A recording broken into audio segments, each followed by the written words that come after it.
Hello and welcome. I'm so excited to be recording this YouTube for you. This is unlisted, meaning that it's just for us, my people. And the reason why I wanted to do a YouTube was because there's so much to say around Peru, so many lessons, and it feels like it needs to be shared. It feels like there is some deep unearthing that needs to happen through this almost transmission like YouTube. And I'm excited to share this with you. I wanted to give you a unfiltered, raw, inside look behind this experience in Peru. And this is the way that it felt like it needed to be shared. It wasn't a podcast. It wasn't like countless content topics on Instagram or TikTok. It was a YouTube video or videos. We'll see. And I'm excited for you to be here and to be in this inside look. And it's not a highlight reel. I'm going to be sharing the highs, but also the raw depth of what it looks like to walk the medicine path and to embark on a journey that not a lot of people are walking. And if they are, there's a lot of distortion in the field. And also your specific body and being, and the way that spirit wants to work through you might be very different on the medicine path than someone else. So let's get into it. Disclaimer as well. I feel like I need to say a disclaimer here. This is not to endorse. This is not to diagnose. This is not to influence any one shape, way, or form to do any sort of plant medicine that is illegal. This is my lived experience, my experience only. So, disclaimer there. All the things around Peru. And I want this to just be a casual, like, grab your coffee or your drink, or while you're walking outside, or if you're really just devoted to watching me share, then please, please, please grab a seat. I'm excited because I also got my drink of choice, which is my coffee. I always have two drinks every time I am doing something or another. So, I want to start with my story with plant medicine because I think it's important to start there, especially if you're new to my page or if you've been watching me for a while. I have gently shared some things around plant medicine, and there's a lot more that wants to be shared, especially as I am really being called to walk this path with the medicine. So I want to start there. And my first love was psilocybin. I don't know if I would say first love, but first connection to the plants. It popped into my field. I remember specifically the day, actually, I was in Los Angeles at the time. It was right during the pandemic. It was right after I had a spiritual awakening in 2020. And I remember it was in my living room. And then I just was meditating. All of a sudden, it was like mushrooms. You need to go sit with mushrooms. And I'm like, you want me to go do what? And let's be real, let's call it out. Like, it can be scary navigating your own mind with any sort of psychedelic because you feel the truth is, I don't care how you want to say it, there's resistance because you're afraid to lose control. You're afraid of what you'll see. You're afraid you won't come back. You are afraid that you won't like yourself after. Yeah.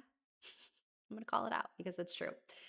And for myself included, I was wary to sit with plant medicine or sit with any sort of psychedelic because I didn't know how I would respond. I didn't know who I would be. Would I like myself after? Do I really want to explore all parts of myself? That's the truth. That's what plant medicine gets to give us, that opportunity to explore ourselves. And I get it. It is unknown territory, right? Especially if we're doing like healing work of any sort. We can kind of control sometimes what's coming up, or we can control how far we go. But with psychedelics, you are literally surrendering yourself over to spirit, God, source, creator, to say, I give you the reins to completely direct my entire journey. And I trust that I am going to see, feel, and experience exactly what I need to experience to heal, right? And I was so excited to sit in my first journey because it just felt like this calling. And when you're to medicine, because even though there's fear or resistance, like the calling is so much louder and so much more intensified.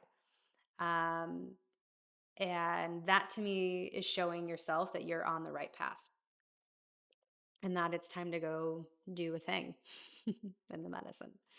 So I have worked with psilocybin numerous times and I've had life changing, incredible experiences. And I also feel really called to share my personal experience. Again, really emphasizing personal experience because the medicine can bring up all sorts of stuff. And a lot of people talk about how the medicine can be distortion and it's not God and all this other bullshit. And while, yes, there can be distortion, there can be ego, um, I think truly that there is an essence of discernment that you feel in the medicine and also depends on your actions and integration, right? And I say this as like kind of a pre-conversation because um this felt true for me and I sat with it for years before I even started to explore it. And I say this as well because the medicine path can be so impactful for someone who is on a spiritual healing and also healer journey. Someone who is here to work with the medicinal plants, someone who is here to work with these elemental and etheric energies and frequencies. And I myself am someone who works in the psychic realm or works in the energetic realms. And so I believe that all of these experiences have really started to create themselves from me going through the path of psilocybin at the time or any sort of plant medicine because I believe that these plants hold so much ancient wisdom for all of us to remind ourselves that we are all related, that we all are magical beyond belief, and that what we want also wants us back. And it really sets up the tonality because for me going to Peru meant so much more than exploring ayahuasca. Actually, it really set me up for this next part of my path of my initiatory shamanic medicine woman path that has been revealed to me through the mushrooms at first. And it really actually helped me get in alignment with my path that I'm on right now. Because before, I always knew I was here to support people after I got out of corporate. And, um, but I didn't know exactly how. And with that, that's why I sought out the medicine because I was really feeling stuck. I was really feeling also this like really deep intuitive calling. And as we know, intuition is not logic. So with that, I decided to follow the path of the medicine. And the medicine revealed a lot of these different parts of my purpose. And for me, it didn't feel like egoic inflammation. It felt, or infatuation, I should say. It actually felt like a deep remembrance. And to me, creating discernment is really important here because there are a lot of people on this path of wanting to be shamans and medicine people, and they are manipulating and abusing power of authority and spiritual power. Spiritual authority is real. We see it, whether we see it with our naked eye or we hear about it.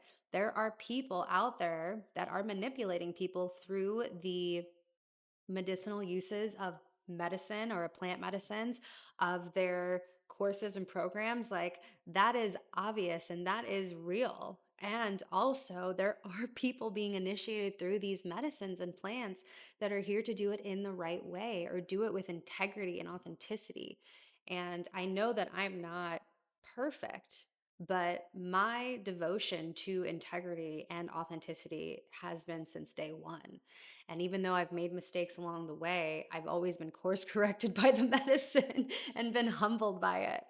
And so, with me feeling this deep connection and resonance of what the medicine was showing me, which was this medicine woman path, this healer, this person who was working in these energetic and spiritual ancestral realms. And I was doing coaching at the time. So it was something that I wanted to explore because also, in truth, in tandem with hearing that, it was also reality. Like it was really hard to receive clients. It was really hard to make content. Everything was hard. And I was like, I don't know if your soul's purpose is supposed to be this hard, right? But like everyone goes on their own journey. And that's exactly what I needed to go through, these initiations, this trial and error to then get to a place to know exactly what I'm here to do. So that has been a big part of my desire to sit with medicine was purpose. I feel like I am somebody that is living of my purpose and living for purpose. I know that sounds like, aren't we all living for purpose? But I feel like there are, at least in my experience, it's a little different, like a different orientation around living for purpose. Everything comes out like everything comes second to really aligning myself with purpose, and I think it's because a part of my essence is integrity and authenticity and being of service and feeling of service, and then everything else starts to fall into place. And I started to notice that theme that I can't shake. Even relationships kind of fell to the wayside because I really had to align myself with this sense of purpose. And the more that I think about it, the more that I even start to say it out loud, I'm recognizing that it's because my sense of self is through purpose. I need to get myself right, and they're one. And then once I get myself right, everything else starts to fall into place. Um, and so the more that I'm aligned in my path, the more that things start to come into fruition. So now we're moving into this essence of Peru and ayahuasca. With particularly ayahuasca, I was afraid of it. I'm not gonna lie. I was like, okay, I've been through some gnarly, mushroom journeys, and you are telling me now, spirit, that ayahuasca is calling me. Where are we going with this? Right. And I share this because it's true and it's funny, but it's also real. Like I get it. It can be when you first start this journey to be afraid of your own ego or your own mind. But time and time again in the medicine journeys, I've always been reminded through the medicine there's nothing to be afraid of. And when you work in the uh, when you work in the energetic realms, you are actually faced with a lot more than your own ego. And that to me is a initiation in itself. And the more that I sit with medicine, the more I am unafraid of um, what I see. It's more of the physical discomfort that can happen in these experiences. Um, so ayahuasca, she called to me in 2023 after a bigger mushroom journey that I did. And in 2024, I was like, I'm going to be in Costa Rica and I'm going to be sitting with this medicine. And it's exactly what happened. It manifested itself. And it was so beautiful. It really illuminated my purpose even deeper with this medicine woman of ayahuasca and what that actually was starting to unfold into. Again, acknowledging that this was such a big message that I wanted to digest it. I wanted to see how it started to unfold into my life. There was no rush at all to serve. There was no rush to um, even like work with a shaman. There was no rush. It was just a digestion of like, this feels really ancient and a reminder and a remembrance of who I am deep, deep, deep, deep down, probably deeper than this even physical body can even acknowledge. And I'm going to sit with that. I'm going to really feel into what looks like next. And then, you know, that's when my business started to actually plummet and it felt so hard. And I felt this like energetic resistance. I'm like, I can't do anything. I can't continue this life and this reality and this business that I was creating. And so, to give a long story short, and we'll get into Peru, is that I started to recognize that it was time to start at a blank slate. And for a lot of you that have been following me on Instagram or social media, you saw the big shift, or you saw the like segmentation of identity of coach to identity of nothing. And I shared my void, and it was so amazing to share it because a lot of people don't share the stickiness of their journey. They share the highlight reel, and we're used to that. And it was like this sense of like, I'm not going to promote anything. I don't know what I'm doing. I don't know who I am. And this part's relevant because it got me to here. Um, and so then I was coming into a place of the Akashic Records, and I had a dear friend who was doing them. I had great readings, and all I knew is I am powerful in these ceremonies, or I should say, I have a powerful connection with the medicine in these ceremonies. I feel like I can connect and talk to these energies and the medicine. So, how can I bring that into my reality and not search for constantly wanting to sit in medicine journeys? So, right place, right time. I got to work with the Akashic Records, and it completely changed my life because it opened. Ooh, let's move that back. Sorry about that. Okay, there we go. There we go. It completely opened my perception, my reality, my possibility of who I really am and the magic that I hold. And it just made me feel more connected to the medicine. It made me feel more connected to myself. And again, coming back to this message of energetic healer, of ancestral healer. And now I'm like, oh, I'm actually seeing this in my reality. So I really do believe that the medicine does hold messages for our life. Um, and it started to turn out naturally that the things were shifting.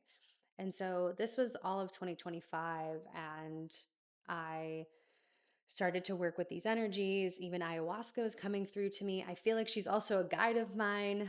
I see her, I feel her as an energy, as a specific archetype and texture for me and a frequency. And so then I felt this opening of my lineage of what I want to be known for. And then the Akashic Records training through Christ Sophia Consciousness forward. And then Soul Sight came forward, helping people open up their oracle and their channels. And throughout all of 2025, I'm starting to gently feel the call again to go sit with ayahuasca. I actually was going to go in 2025, but it just didn't align financially. So towards the end of 2025, I'm like, okay, she's coming. And I had this really beautiful opportunity with a friend that reached out to me out of nowhere to support in a ayahuasca women's retreat in Peru. And I'm like, okay, if ayahuasca is not speaking to me yet, then I don't know who is. So I decided that it was a yes. And I, again, like having this message, medicine woman of ayahuasca, what does this actually mean? And I asked myself, I'm like, am I ready to support in this depth of journey? I've facilitated before in different plant medicine journeys. I've supported, I've aided, I've also started again to start doing this really deep energy work. I started to be in spaces where really deep transformation was happening. And I sat through the intensity of it, again, almost being this like apprentice or witness. And it kind of felt like all of these experiences over 2025 were preparing me for the depth of what can happen in a facilitation of ayahuasca. And so I was like, okay, I guess I'm trusting that this person trusts me to be ready, and I'm trusting myself for this readiness. And so the retreat itself was so beautiful. And I'm excited to share and get into a little bit about my experiences of Peru, starting with the retreat facilitation itself, and also just to be very direct, um, facilitating in the context of what I mean is supporting the shaman, supporting the main facilitator who is serving the medicine, and supporting by holding space and doing energetic work around the room or with individuals with consent, if it felt in alignment and authentic. I wanted to share that there. Um, and when I was in these experiences, we had two that I was supporting with facilitation, and I felt this sense of home. And this is a little vulnerable to share, because it can definitely be manipulated or taken out of context. And I'm also okay with that. But the truth is that it felt like a home frequency for me. It felt like an exhale. And not to say that ayahuasca is always pleasureful or always like lovey. And I say that with with the nuance of that she is love and light. She gives us the truth, but she also can wield the sword like Kali and bring in the things that need to be cut and remove distortion from our field. And those can be very difficult to feel, to confront with, and be faced with, right? But it's for the greatest and highest good of ourselves. And so, with this being said, I felt such a deep connection to the medicine and to myself in a way where it's, like my psychic site opened so much in 2025. And so I felt like just a deeper opening. And it was like, wow, we're here. Wow, we're here. And it was a really special experience for me to feel this connection to the medicine and to see the pieces of myself move through um, move through into aliveness and connection and receptivity, and just to see my magic turn on. It felt really special. And it really felt like the medicine was really acknowledging what role I was playing in the retreat as well. It was really eye opening for me to feel a power of myself and not want to shrink. Maybe you can relate to that, or maybe you're on that journey of really feeling how powerful you are and not shrinking. I think that's something that we're all navigating, is how do we feel our power and not shrink? I don't think that we're afraid of failing or not being inadequate. I think that we're actually so gifted and so powerful and potent that it terrifies us. I know I'm not the only one there. And I know a lot of my clients, I feel I can see their power. I have this beautiful ability to see beyond the noise and the chaos and the resistance there and see the essence. And I feel the fear. I can smell it. I can taste it. And what would it look like to actually feel the potency of your power and the depth and the the intensity and how much it matters in the world for you to shine this power, and then also feeling that it's so much, how can you hold it? And I've been going through that the last several years. And for the first time, I felt like I didn't want to shrink. I actually felt like, oh my God, actually, I can be with this, and with that, I will also say that integration has been this part of me that gets to express that. And I have been shrinking a little bit in that. And that's okay. It's a part of it, right? Like we feel it, we hear it. And like, again, like the intention of these medicine journeys isn't to constantly be in medicine. It's to how do I actually take that and wield it into integration, into service, into purpose, into changing my life. That's what it's about. And you're going to have those trip ups. You're going to have these wobbles until it's anchored in your body. And I feel the medicine is a really powerful moment and place for you to really feel into that. And that was really special to feel and acknowledge in the room and within myself, and just feel how alive I felt in the space. So that is part one of this two-part series that I'm deciding now. And part two is going to be about the Peruvian jungle, the shamanic initiation, the dieta, and particularly my specific experience with dieting Noya Rao. So stay tuned for part two.